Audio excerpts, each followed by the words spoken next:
Hello मेरे प्रिय दोस्तों, आपका हार्दिक स्वागत है हमारे यूट्यूब चैनल पर। आज हम लेके आए आपके लिए 60 बहुत ही मोस्ट इम्पोर्टेंट क्वेश्चंस। यानी ये बहुत ही महत्वपूर्ण क्वेश्चन है। इनकी नीचे समरी भी दी गई है। अगर आप मेंस की कोई तैयारी करते हो, चाहे वो आईएएस मेंस हो चाहे आरएस मेंस हो, उसके अंदर भी आपका ये बहुत इसके अंदर सहयोग रहेगा। और जो अदर एग्जामिनेशंस अदर होते हैं, जैसे कांस्टेबल वगैरह है, आरपीएफ, जीडी, एसएससी जीडी वगैरह है, कोई सी भी एग्ज़ाम हो, सब में ये आपके लिए लाभदायक होंगे। तो चलो हम करते हैं इसकी शुरुआत करने से पहले मैं आपको बताना चाहूँगा कि चैनल को लाइक और सब्सक्राइब और बेल आइकन पर क्लिक करना ना भूलें। तो जो पहला क्वेश्चन है वो है वर्ष 2023 की जो WIPO ग्लोबल पेटेंट फाइलिंग में विश्व स्तर पर भारत का जो रैंक है, या भारत को कौन सा रैंक मिला है या कौन सा स्थान मिला है, तो वो होगा 6ठा स्थान। यानी ग्लोबल पेटेंट फाइलिंग में विश्व के अंदर भारत ने 6ठा स्थान प्राप्त किया है। भारत में 2023 में पेटेंट आवेदन कराने वाले जो 20 मूल देशों में से सबसे तेज़ वृद्धि भारत की रही है। कितनी रही है? 15.7% रही है, जो लगातार 5 वर्ष यानी 5वें वर्ष दोहरे अंकों की वृद्धि को दर्शाता है। पेटेंट के लिए भारत से लगभग 64,480 आवेदनों के साथ विश्व स्तर पर भारत का 6ठा स्थान रहा है। क्वेश्चन नंबर सेकंड की हम बात करें तो सेकंड जो क्वेश्चन है, दूसरा जो क्वेश्चन है, हाल ही में सुप्रीम कोर्ट ने अलीगढ़ मुस्लिम विश्वविद्यालय को अल्पसंख्यक का दर्जा देने से रोकने वाले अपने किस फैसले को रद्द किया है? तो अल्पसंख्यक का दर्जा देने से रोकने वाला जो उनका जो फैसला था, अजीज बासा बनाम भारत संघ 1967, इस फैसले को उन्होंने क्या कर दिया है? रद्द कर दिया है। जो सुप्रीम कोर्ट के द्वारा ही बनाया गया था और इसको क्या कर दिया है? रद्द कर दिया है। यानी अल्पसंख्यक का दर्जा देने से रोकने वाला ये जो फैसला था, किसी भी यानी यूनिवर्सिटी वगैरह है, कॉलेज वगैरह है, जिसको अल्पसंख्यक का दर्जा दिया जाता है, तो उसको रोकने वाला ये 1967 के अंदर अजीज बासा बनाम भारत संघ आया था और ये फैसला दिया गया था सुप्रीम कोर्ट के माध्यम से। इसको सुप्रीम कोर्ट ने रद्द कर दिया है 1967 के अंदर, नहीं अभी 2024 के अंदर इसको रद्द कर दिया है। हाल ही में विश्व टीकाकरण दिवस 2024 मनाया गया। ये कब मनाया गया? 10 नवंबर को मनाया गया। 10 नवंबर को अंतर्राष्ट्रीय जो टीकाकरण दिवस है वो मनाया जाता है। हाल ही में दुनिया की सबसे ऊंची एंडूरो माउंटेन बाइकिंग रेस मोंडूरो 4.0 कहाँ प्रारंभ हुई? तो ये अरुणाचल प्रदेश के अंदर प्रारंभ हुई है। दुनिया की सबसे ऊंची एंडूरो mountain biking race मोंडूरो 4.0 Arunachal Pradesh के तवांग में शुरू की गई है। अरुणाचल प्रदेश का जो तवांग एरिया है उसके अंदर ये मांडूरो 4.0 ये माउंटेन बाइकिंग रेस है जो प्रारंभ हुई है। हाँ, ये अरुणाचल प्रदेश के अंदर। हाल ही में छत्तीसगढ़ ने अपना 25वां स्थापना दिवस मनाया गया। तो जो 25वां स्थापना दिवस है छत्तीसगढ़ का, वो कब मनाया गया? वो मनाया गया 1 नवंबर को। 1 नवंबर 2000 को छत्तीसगढ़ मध्य प्रदेश से अलग होकर एक नया राज्य बनाया गया था। हाल ही में उत्तराखंड ने 25वां स्थापना दिवस मनाया। कब मनाया? ये मनाया 9 नवंबर को। 9 नवंबर को उत्तराखंड ने अपना 25वां स्थापना दिवस मनाया। 9 नवंबर 2000 को उत्तराखंड की स्थापना होती है, जो उत्तर प्रदेश से अलग होकर नया राज्य बनता है।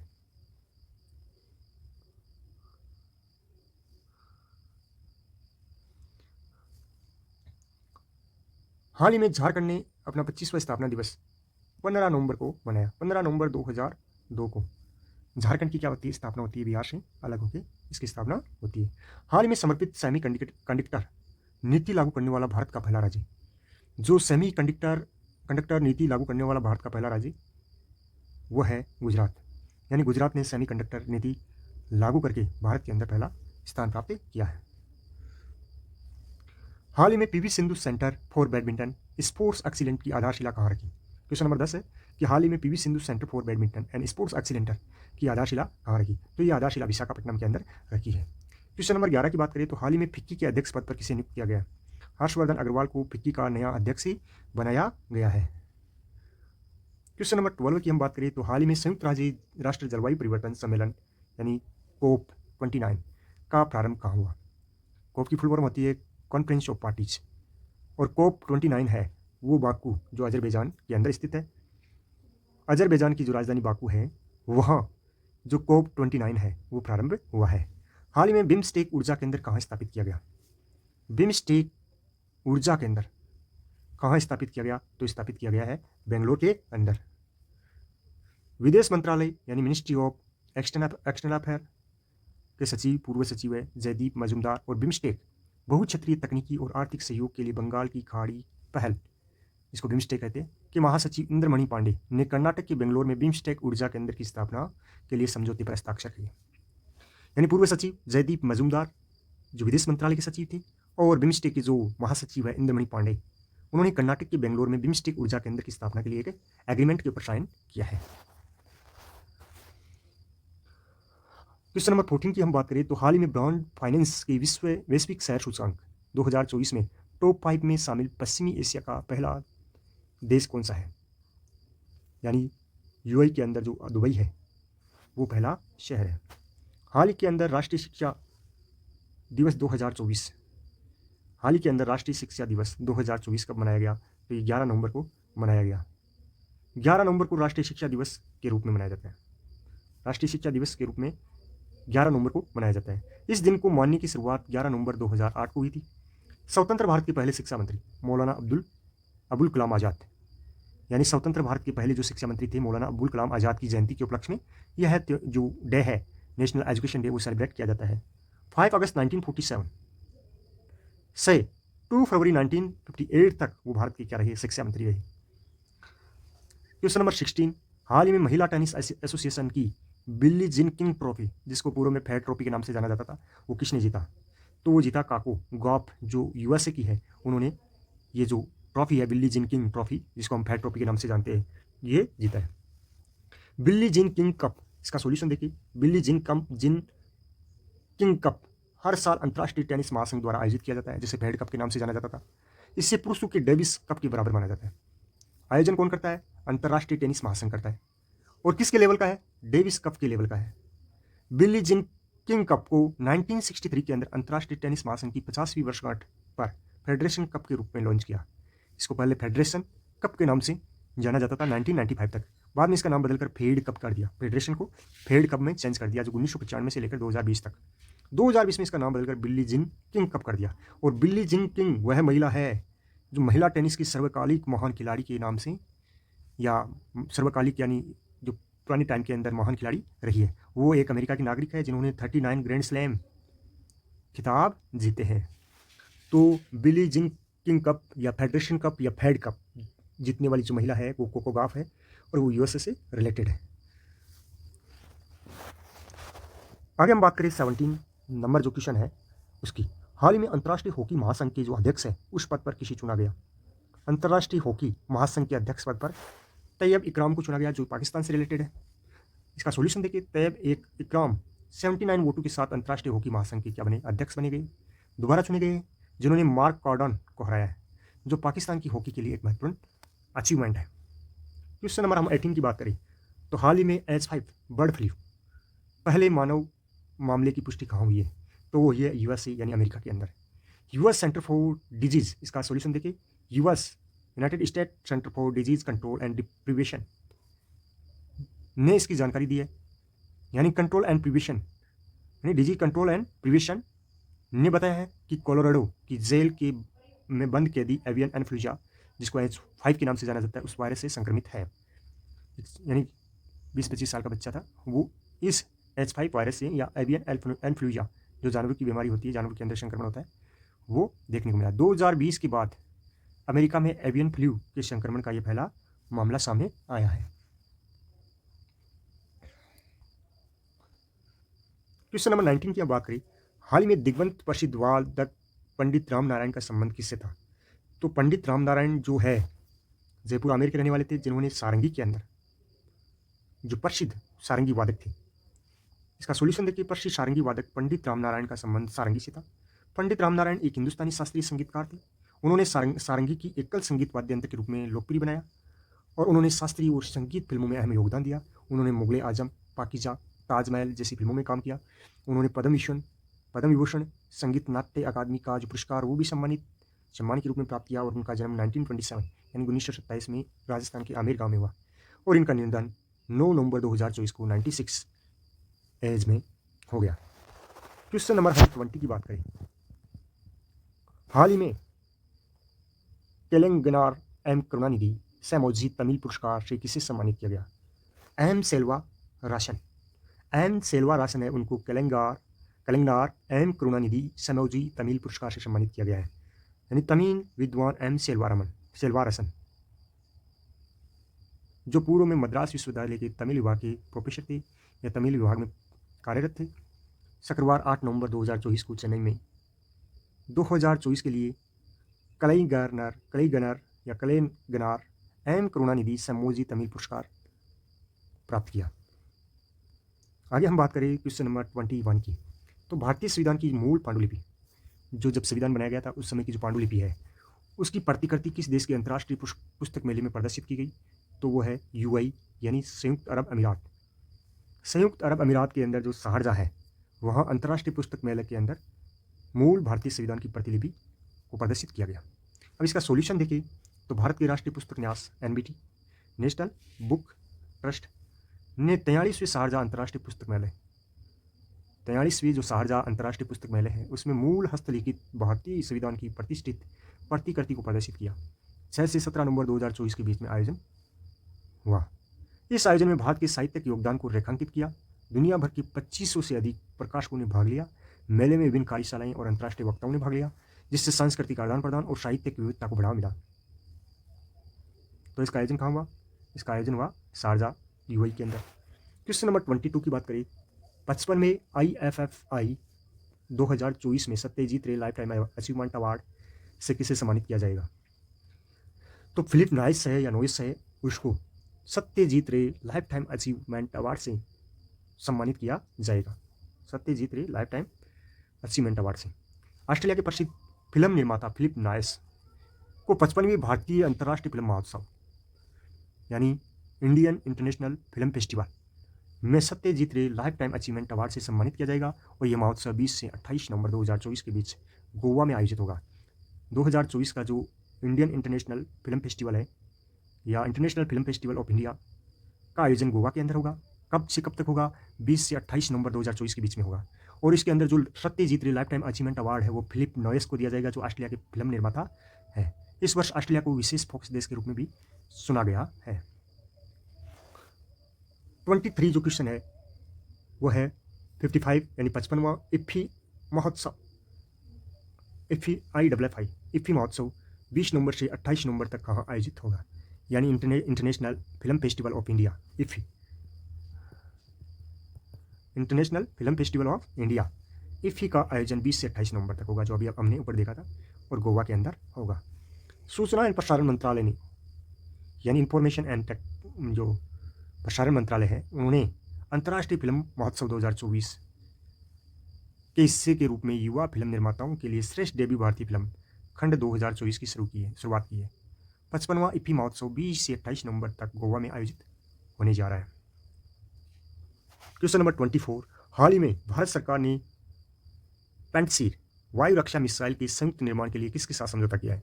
जो पंचशील वायु रक्षा मिसाइल के संयुक्त निर्माण के लिए भारत सरकार ने समझौता किया है रूस के साथ।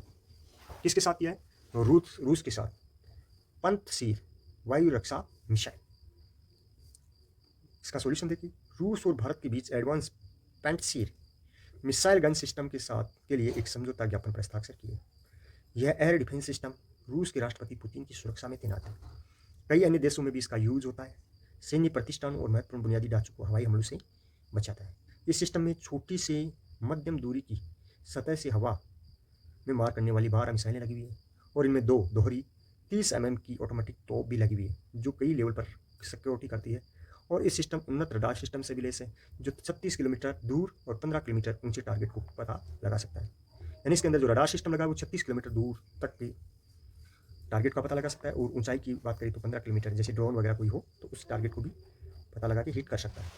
जो पंचशील वायु रक्षा मिसाइल है वो रूस के साथ भारत सरकार ने एग्रीमेंट करके लाने की अटकलें चल रही है। क्वेश्चन नंबर 24, हाल ही में चर्चा में रही सानन परियोजना का विवाद का संबंध किससे है? तो ये पंजाब और हिमाचल प्रदेश के बीच में इसका विवाद बना हुआ है। सानन परियोजना मुख्य रूप से हिमाचल प्रदेश के अंदर है, हिमाचल प्रदेश की नदी के ऊपर बना हुआ है, और यूज ये इसका पंजाब करता है। तो इसका सॉल्यूशन करते हैं इन दोनों राज्यों के बीच में जिनका विवाद है। वर्ष 1925 की बात करें हम, ब्रिटिश काल के दौरान पंजाब को व्यास नदी की सहायक नदी है उहल, जो व्यास नदी है उसकी सहायक नदी है या ट्रिब्यूटरी जो रिवर है उहल पर हिमाचल प्रदेश के मंडी जिले में जोगिंदर नगर में स्थित 111 वाट जल विद्युत परियोजना के लिए पट्टा दिया गया था और वहाँ सानंद परियोजना बनाई गई थी। लेकिन हिमाचल प्रदेश अब दावा करता है कि पट्टा अब समाप्त हो गया है। जो 1925 के अंदर पट्टा दिया था वो पट्टा अब समाप्त हो गया है, इसलिए परियोजना को इसकी परिसमितियों के साथ हिमाचल प्रदेश को स्थानांतरित कर देनी चाहिए और पंजाब कह रहा है नहीं, ऐसा नहीं होगा। तो ये सानंद परियोजना है, यही विवाद किनके बीच में है? पंजाब और हिमाचल प्रदेश के बीच में है। हम बात करें क्वेश्चन नंबर 26 की, तो हाल ही में मॉरिशस के प्रधानमंत्री पद पर हमारे बिहारी जी का निर्वाचन हुआ है या नियुक्त किए गए, वो है डॉक्टर नवीन राम गुलाम। हमारा जो रसगुल्ला राम गुलाम है उसको मॉरिशस के प्रधानमंत्री पद पर नियुक्त किया गया है या निर्वाचित हुए हैं। बात हम करें इसके सॉल्यूशन की, साल 1800 में बिहार की भोजपुर जिले का एक परिवार गिरमिटिया मजदूर बनकर मॉरिशस जाता है 1800 में, और फिर वहाँ की मिट्टी में ऐसा सन जाता है कि आज उस परिवार का बेटा तीसरी बार मॉरिशस का प्रधानमंत्री है। मॉरिशस में वे संसदीय चुनाव में नवीन राम गुलाम ने ज़बरदस्त जीत हासिल की है और उनकी पार्टी ने मौजूदा प्रधानमंत्री परविंद जुगनाथ की पार्टी को हरा दिया है, यानी मॉरिशस में सत्ता परिवर्तन हुआ है। लेकिन शायद ये पहला पड़ोसी देश है जहां सत्ता परिवर्तन ने भारत को परेशान नहीं किया है, क्योंकि नवीन राम गुलाम भारत के समर्थक है और वो भारतीय है। बात करें हम 27 क्वेश्चन नंबर 27 की, हाल ही में राष्ट्रीय लोक सेवा प्रसारण दिवस 2024 कब मनाया गया? तो लोक सेवा प्रसारण या राष्ट्रीय लोक सेवा प्रसारण दिवस है वो 12 नवंबर को मनाया गया। सार्वजनिक सेवा प्रसारण दिवस PSBD यानी पब्लिक सर्विसेज ब्रॉडकास्टिंग डे, जिसे जन प्रसारण दिवस के रूप में भी जाना जाता है, 12 नवंबर को पूरे भारत में प्रतिवर्ष मनाया जाता है।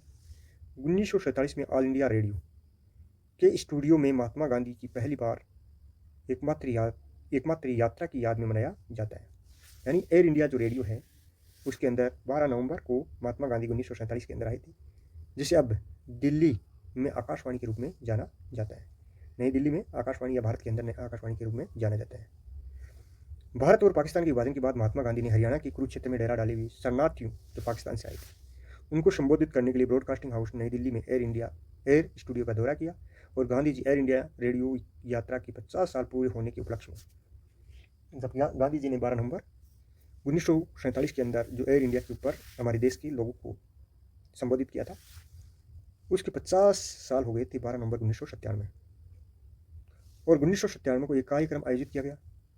2001 से हर साल 12 नवंबर को लोक सेवा प्रसारण दिवस के रूप में मनाया जाता है। इस आयोजन की संकल्पना जन संचार के संयोजक सुहास बोरकर ने की थी। इस आयोजन की जो संकल्पना है वो जन संहार के संयोजक है, जन प्रसार के संयोजक है सुहास बोरकर ने की थी। हाल ही में इगास दिवाली महोत्सव या उत्सव का आयोजन कहाँ किया गया? तो इगास दिवाली कह सकते हैं या इगास बग्वाल दिवाली कह सकते हैं या बूढ़ी दिवाली कह सकते हैं या हरबोदिनी एकादशी कह सकते हैं। तो इसका आयोजन उत्तराखंड के अंदर हुआ। इगास बग्वाल दिवाली, बूढ़ी दिवाली या हरबोदिनी एकादशी के नाम से इसे जाना जाता है। दिवाली के 11 दिन बाद 11 को या एकादशी को यह त्यौहार उत्तराखंड में मनाया जाता है। कार्तिक शुक्ल एकादशी को ही मनाया जाता है। हाल ही में रक्षा अंतरिक्ष एजेंसी ने पहली बार अंतरिक्ष अभ्यास 2024 का उद्घाटन किया। कहाँ किया? रक्षा अंतरिक्ष एजेंसी है भारत सरकार की, उन्होंने पहली बार अंतरिक्ष अभ्यास 2024 का उद्घाटन विशाखापट्टनम में किया। मुख्यालय एकीकृत रक्षा स्टाफ जिसमें नेवी, एयरफोर्स, आर्मी तीनों सेनाएं आती है के तहत डिफेंस स्पेस एजेंसी DSA ने 11 से 13 नवंबर 2024 तक अंतरिक्ष अभ्यास 2024 नामक एक अभूतपूर्व 3 दिवसीय अभ्यास का आयोजन किया। यह अपनी तरह का पहला अंतरिक्ष रक्षा अभ्यास है जो अंतरिक्ष आधारित परिसमितियों और सेवाओं पर बढ़ते खतरों का अनुकरण करने और उससे निपटने का उद्देश्य से आयोजित किया गया। यानी अंतरिक्ष आधारित जो परिसमितियाँ हैं, सेवाएं हैं, उन पर बढ़ रहे जो खतरे का अनुकरण करके उससे किस प्रकार निपटा जाए, इसके लिए उन्होंने सबसे पहले भारत सरकार ने अंतरिक्ष अभ्यास 2024 का उद्घाटन विशाखापट्टनम में किया। यह पहला है और ये विशाखापट्टनम में 11 से 13 नवंबर 2024 को इसका आयोजन होता है। क्वेश्चन नंबर 30, हाल ही में चेन्नई ग्रैंड मास्टर 2024 का खिताब किसने जीता? चेन्नई ग्रैंड मास्टर 2024 का खिताब अरविंद चिदम्बरम ने जीता। शतरंज की चेन्नई ग्रैंड मास्टर 2024 प्रतियोगिता के छठे दौर में ग्रैंड मास्टर अरविंद चिदम्बरम ने विश्व के दो दिग्गज खिलाड़ी यानी विश्व के नंबर 2 खिलाड़ी अर्जुन एरिगियासी को क्या दिया है? हरा दिया या मात दी। और फिर ये अपने चेन्नई ग्रैंड मास्टर 2024 का खिताब अरविंद चिदम्बरम ने अपने नाम कर लिया। आगे हम बात करें क्वेश्चन नंबर 31 की। हाल ही में थाईलैंड पर्यटन का ब्रांड एम्बेसडर सोनू सूद को बनाया गया। सोनू सूद जो कोरोना काल के अंदर काफ़ी चर्चा के अंदर रहे। प्रख्यात अभिनेता, समाज सेवी, परोपकारी सोनू सूद थाईलैंड के ब्रांड एम्बेसडर और मानद पर्यटन सलाहकार के रूप में एक नई और रोमांचक भूमिका निभाई। कोविड-19 महामारी के दौरान परोपकारी कार्य के लिए व्यापक पहचान मिली थी और अब यह नियुक्ति उनकी वैश्विक पहुंच और प्रभाव को भी विस्तारित करती है। यह सहयोग थाईलैंड के पर्यटन खेल मंत्रालय सोनू सूद के बीच एक महत्वपूर्ण कदम है, जिसका उद्देश्य भारत में थाईलैंड को एक प्रमुख पर्यटक स्थल के रूप में बढ़ावा देना है, यानी थाईलैंड का प्रचार करने का जिम्मा दिया है। कुल मिला के बात ये है। क्वेश्चन नंबर 32 की बात करें। हाल ही में एवियन बोटुलिज्म के कारण 600 से ज़्यादा प्रवासी पक्षियों की मौत हो गई है। एवियन बोटुलिज्म जो नाम का एक वायरस है या बीमारी है, वो कौन सी झील के अंदर 600 प्रवासी पक्षियों को मौत का ग्रास बना लिया है? तो ये सांबर झील राजस्थान की जयपुर जिले के अंदर है, उसके अंदर ऐसा हुआ है।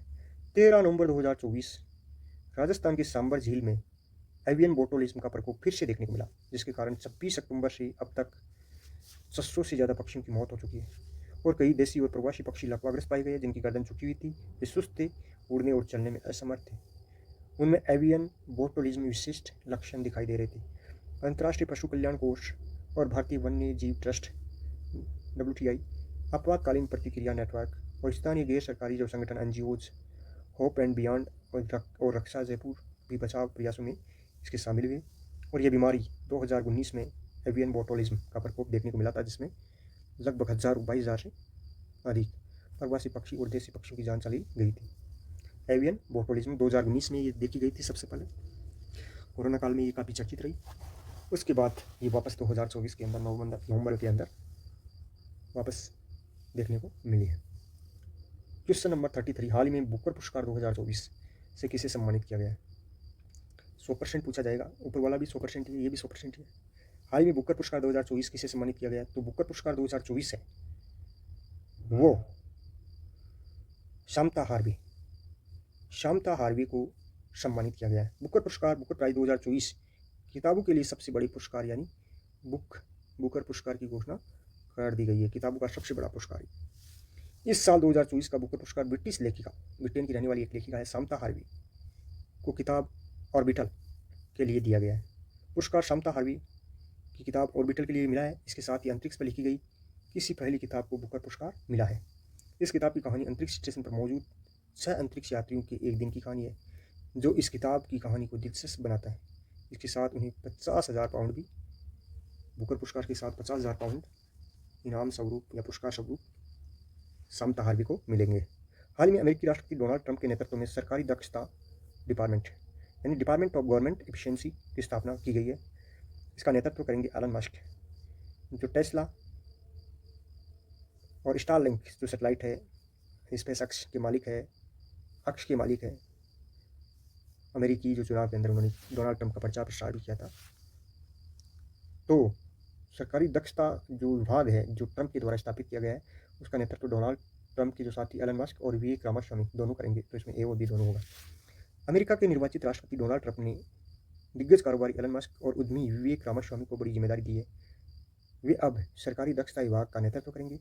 ट्रंप ने एक बयान में कहा है कि मस्क और रामास्वामी मेरे प्रशासन के लिए सरकारी नौकरशाही जो नौकरशाही उसको खत्म करने और अतिरिक्त नियमों को कम करने और फिजूल खर्चों में कटौती करने और संघीय एजेंसियों के पुनर्गठन का मार्ग प्रशस्त करेंगे। Question number 35। प्रतिवर्ष दुनिया में विश्व मधुमेह दिवस या वर्ल्ड डायबिटीज़ डे कब मनाया जाता है?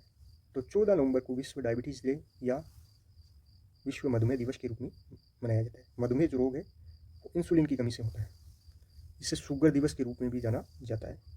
और मधुमेह के बारे में जागरूकता बढ़ाना और मधुमेह की रोकथाम, निदान, उपचार को मजबूत करने के लिए ये दिवस मनाया जाता है। Question number 36। हाल ही में इस्लामिक सहयोग संगठन और अरब लीग का संयुक्त शिखर सम्मेलन कहाँ हुआ? तो इनका संयुक्त शिखर सम्मेलन सऊदी अरब की राजधानी रियाद के अंदर हुआ और ये 12 नवंबर 2024 को हुआ। अरब इस्लामिक शिखर सम्मेलन अंतिम बयान में अंतर्राष्ट्रीय समुदाय से फिलिस्तीनी अधिकारों का समर्थन करने, फिलिस्तीन को बचाने इजराइल से और क्षेत्र में बढ़ती इजरायली नीतियों को संबोधित करने के लिए मजबूत कदम उठाने का आह्वान किया है। क्वेश्चन नंबर 37, हाल ही में प्रयोगशाला में विकसित वायरस का इंजेक्शन लगाकर अपने स्तन कैंसर का इलाज करने वाली बिट्टा हलासी का संबंध, एक महिला है बिट्टा हलासी जो कैंसर स्पेशलिस्ट है, उन्होंने एक टीका विकसित किया अपनी प्रयोगशाला में और अपने ही लगाकर यानी स्तन कैंसर का इलाज किया। वो महिला है बिट्टा हलासी, कहाँ की? क्रोएशिया की है। सॉल्यूशन देखिए, क्रोएशिया की संक्रामक रोग विशेषज्ञ शोधकर्ता बिट्टा हलासी ने प्रयोगशाला में विकसित वायरस के साथ ट्यूमर को इंजेक्ट करके अपने स्वयं की स्टेज 3 कैंसर का इलाज किया और इस उपचार के बाद 50 वर्षीय बिट्टा हलासी 4 साल से कैंसर मुक्त है। ऑनकोलिक वायरोथेरेपी OVT नामक इस स्वप्रशासित प्रायोगिक वैक्सीन ने उन्हें स्टेज 3 कैंसर का इलाज करने में मदद की। क्वेश्चन नंबर 38, हाल ही में अमेजोन ने फ्यूचर इंजीनियर मैकर स्पेस की घोषणा कहाँ की? मैकर स्पेस बनाने की घोषणा कहाँ की? तो इसकी घोषणा बेंगलुरु के अंदर की गई। अमेजन ने बेंगलुरु में future engineer Maikal space launch किया। अमेजन ने हाल ही में बेंगलुरु में अपना पहला Amazon future engineer Maikal space खोला। इसका पहल का लक्ष्य 2025 तक 4000 से ज़्यादा छात्रों को इंक्लूड करना है।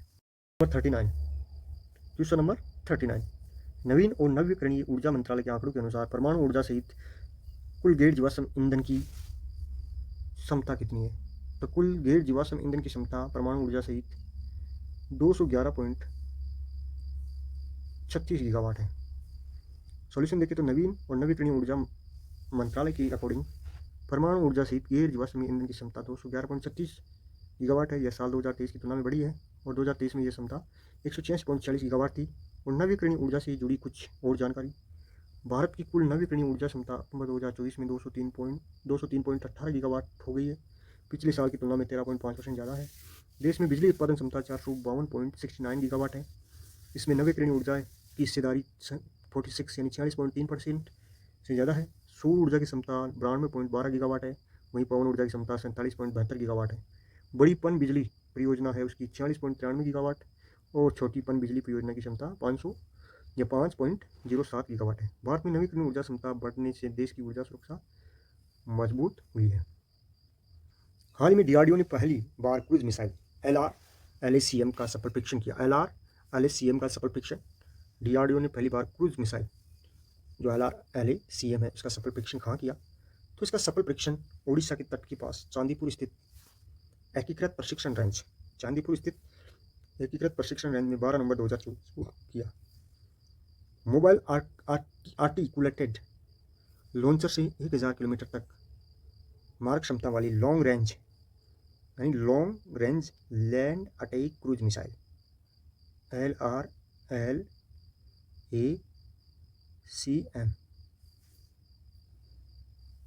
यानी long range land attack cruise missile, जिसका पहला उड़ान परीक्षण किया गया 12 नवंबर 2024 को ओडिशा के चांदीपुर में स्थित एकीकृत प्रशिक्षण रेंज से। क्वेश्चन नंबर 41, हाल ही में 16वां इंडिया गेम डेवलपर सम्मेलन कहाँ हुआ? यानी इंडिया गेम डेवलपर सम्मेलन है, इसका प्रारंभ हैदराबाद के अंदर हुआ। सॉल्यूशन देखिए तो गेम इंडिया डेवलपर सम्मेलन का 16वां संस्करण हैदराबाद से शुरू हुआ। इस सम्मेलन में 20,000 लोग भाग लिए। इसका आयोजन game developer association of India द्वारा किया गया। सम्मेलन 150 से ज़्यादा सत्र होंगे, जिसमें 250 से ज़्यादा वक्ता हिस्सा लेंगे। बैटल टेक, मैच वॉरियर, शैडोरन के निर्माता जॉर्डन विजमैन और स्टारक्राफ्ट सेकंड और स्टॉर्म गेट के लिए मशहूर टीम बॉटन जैसे उद्योग जगत के दिग्गज इस कार्यक्रम के हिस्सा लेंगे। गेमिंग के भविष्य का आकार देने, नवीनतम रुझान, चुनौतियाँ, नवाचार 16वें इंडिया गेम डेवलपर सम्मेलन का हिस्सा होंगे। IGDC दुनिया भर के शीर्ष 3 वीडियो गेमिंग सम्मेलनों में से एक है। यानी IGDC जो इंडिया गेम डेवलपर सम्मेलन है वो 3 वीडियो गेमिंग सम्मेलनों में से दुनिया भर में एक है और भारत के वीडियो गेम उद्योग को आगे बढ़ाने के लिए नीतियाँ, बुनियादी ढांचा बनाने के लिए महत्वपूर्ण अब मंच बन गया है। क्वेश्चन नंबर 42, हाल ही में गृह मंत्रालय ने कहाँ 6 पुलिस स्टेशन को शांत क्षेत्र घोषित किया है? तो वह है मणिपुर। मणिपुर की जातीय हिंसा शुरू होने के 1.5 साल बाद केंद्र सरकार ने गुरुवार को हिंसा प्रभावित जिरीबाम राज्य घाटी क्षेत्र के जो 6 पुलिस थाने हैं वहाँ सशस्त्र बल विशेष शक्तियाँ अधिनियम अपशपा के तहत अशांत क्षेत्र का दर्जा लागू कर दिया है। अपशपा के बारे में आप जानते हो, अपशपा है वो उन क्षेत्रों में लगाया जाता है जो अशांत क्षेत्र होते हैं, हिंसा वाले क्षेत्र होते हैं, जैसे पूर्वोत्तर जो अरुणाचल प्रदेश है, नागालैंड है, आसाम, मेघालय, त्रिपुरा, मणिपुर। ये एक्ट सबसे पहले 1958 के अंदर पहली बार नागा विद्रोह को निपटने के लिए लाया गया था। इस एक्ट या ये कानून लगने के बाद जो अर्धसैनिक बल है वो किसी भी व्यक्ति को मार सकते हैं, बिना वारंट किसी भी परिसर की तलाशी ले सकते हैं, अभियोजन और कानूनी मुकदमों से सुरक्षा के साथ निरंकुश का अधिकार देता है। अधिनियम 1972 में संशोधित किया गया और ये शक्तियाँ राज्य सरकार के साथ साथ केंद्र सरकार को भी प्रदान कर दी गई। त्रिपुरा ने 2015 के अधिनियम को निरस्त कर दिया, 2015 में इस अधिनियम को निरस्त कर दिया। मेघालय ने 27 वर्षों के बाद इसको निरस्त किया था और अब तक जब तक कि इसे 1 अप्रैल 2018 के अंदर MHA द्वारा निरस्त नहीं कर दिया गया, यानी 1 अप्रैल 2018 को मेघालय से इसको निरस्त कर दिया गया। वर्तमान में अपशपा असम, नागालैंड, मणिपुर, अरुणाचल प्रदेश के कुछ हिस्सों में लागू किया गया है। नागालैंड है उसको तो कई बार भारत सरकार के द्वारा अशांत राज्य भी घोषित किया गया है। क्वेश्चन नंबर 43, हाल ही में फॉर्चून की 100 सबसे शक्तिशाली व्यक्तियों की जो सूची है उसमें शीर्ष स्थान किसे मिला है? तो एलन मस्क को मिला है। सॉल्यूशन देखें तो प्रभावशाली अमेरिकी फॉर्चून पत्रिका में पहली बिजनेस में 100 शक्तिशाली लोगों की सूची जारी गई है, जिसमें टेस्ला और स्पेसएक्स के संस्थापक एलन मस्क शीर्ष पर है, जबकि भारत के मुकेश अंबानी 12वें स्थान पे है। क्वेश्चन नंबर 44, हाल ही में चीन चांद के मेगा पोर्ट का अनावरण कहाँ किया है? तो पेरू के अंदर किया है। पेरू जो दक्षिणी अमेरिका के अंदर आता है। हाल ही में आरबीआई ने किसे DSBI के रूप में नामित किया है? SBI bank, HDFC, ICICI bank, उपरोक्त तीनों को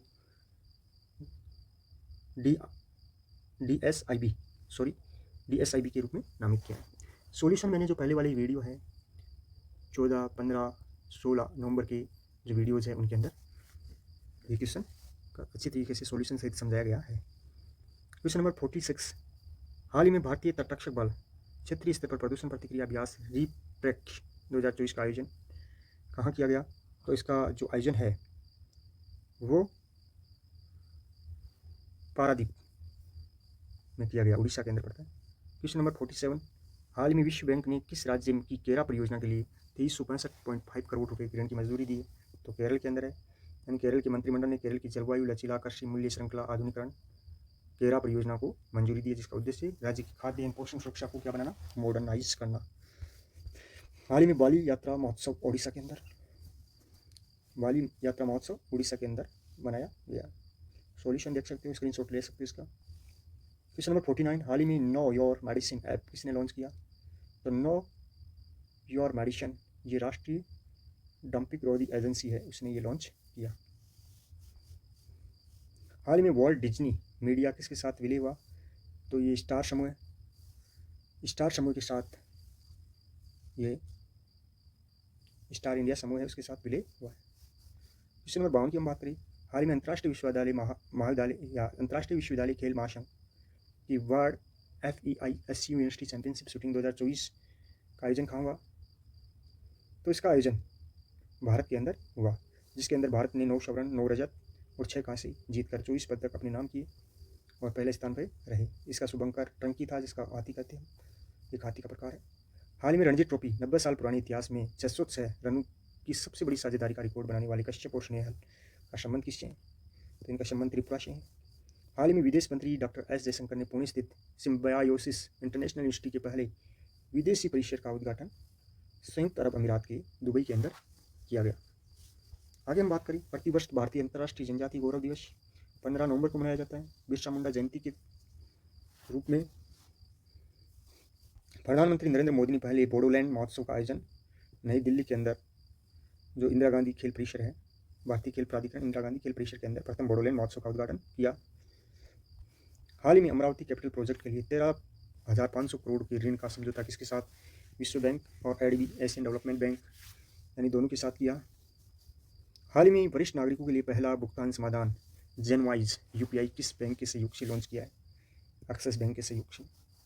हाल ही में शराब दंश को अधिसूचित रोग किसने घोषित किया? तो हाल ही में शरपदंश है उसको अधिसूचित रोग की श्रेणी में तमिलनाडु ने अधिसूचित किया। हाल ही में इसरो ने द्रव्य और तापीय विज्ञान में अनुसंधान केंद्र स्थापित करने के लिए किसके साथ समझौता किया? तो IIT मद्रास के साथ। क्वेश्चन नंबर 59 की बात करें, हाल ही में 15 जिलों में नार्को अपराधियों के खिलाफ किसने ऑपरेशन कवच 6.0 चलाया? तो नई दिल्ली के जो आसपास के जो 15 जिले हैं उसमें 836 स्थानों पर राजस्थान दिल्ली पुलिस ने ये कार्यक्रम चलाया। हाल ही में पिनाका सशस्त्र प्रणाली का सफल परीक्षण कहाँ किया गया? जैसलमेर राजस्थान के अंदर। इंडियन आर्मी और रक्षा अनुसंधान संगठन DRDO ने पिनाका रॉकेट सिस्टम का सफल परीक्षण किया। तो इस प्रकार मेरे प्रिय दोस्तों, हमने जो 60 जो क्वेश्चंस का सॉल्यूशन किया है, इनका हमने पहले जो वीडियोज़ हैं उनके अंदर सॉल्यूशन करवा दिया था, उनको सही ढंग से सारांश सहित बताया था। और ये हमने जो रिवीजन किया है ये 60 क्वेश्चंस का किया। ये क्वेश्चन बहुत ही इंपॉर्टेंट और महत्वपूर्ण है। प्लीज़ आपसे निवेदन है कि इनको एक बार आप अच्छे तरीके से देखें, वीडियो को 2 बार देखें और इनको अपनी नोटबुक के अंदर कॉपी कर लें, जिससे ये हमेशा के लिए आपके दिमाग के अंदर स्थिर हो सके। जय हिंद, जय भारत मेरे प्रिय साथियों। सब्सक्राइब, लाइक करना ना भूलें।